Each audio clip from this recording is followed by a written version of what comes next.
physical evidence in the witch trials had one purpose: to confirm what suspicion had already decided. Welcome to Salem Witch Trials Daily. I'm Josh Hutchinson. I'm Sarah Jack. Building on yesterday's episode about evidence, today we look at the physical items used as evidence.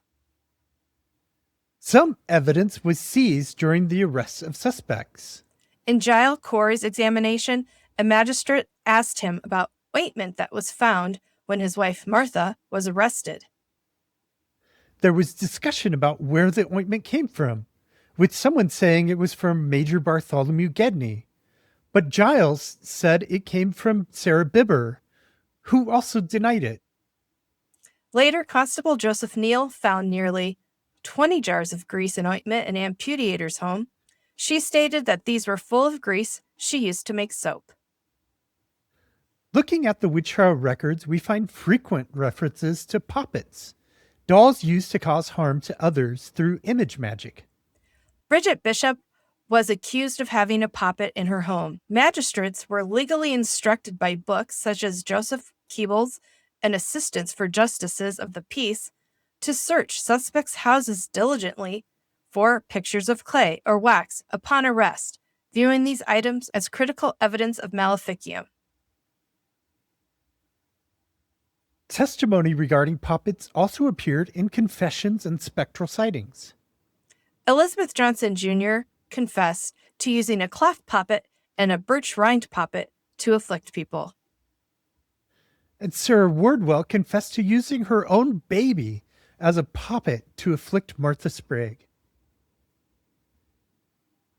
Afflicted individuals such as Mary Warren testified that the specters of accused witches, such as Alice Parker, would bring them poppets and try to force them to stab the dolls to harm others.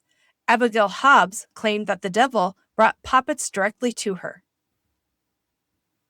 One of the most dramatic examples of courtroom poppet testing occurred on July 4th, 1692, involving an enslaved woman named Candy. When asked to produce the instrument she used to afflict people, she went with a court official to her home and returned with a handkerchief tied with knots, rags of cloth, a piece of cheese, and a piece of grass.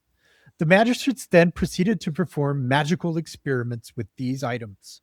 Those magistrates dipped one of the rag poppets into a fire. The afflicted persons present immediately claimed they were burned on their arms. The magistrates then dipped a rag poppet into water. The afflicted persons choked and gasped for air, and one girl ran out of the room toward the river, acting as if she were drowning.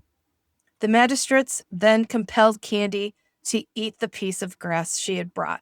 Witnesses later claimed she felt a burning sensation that night. When Candy was asked to untie the knots in the handkerchief, which the girls claimed she played with to torment them, nothing happened to alleviate the girls' fits. Some tests were made of the accused.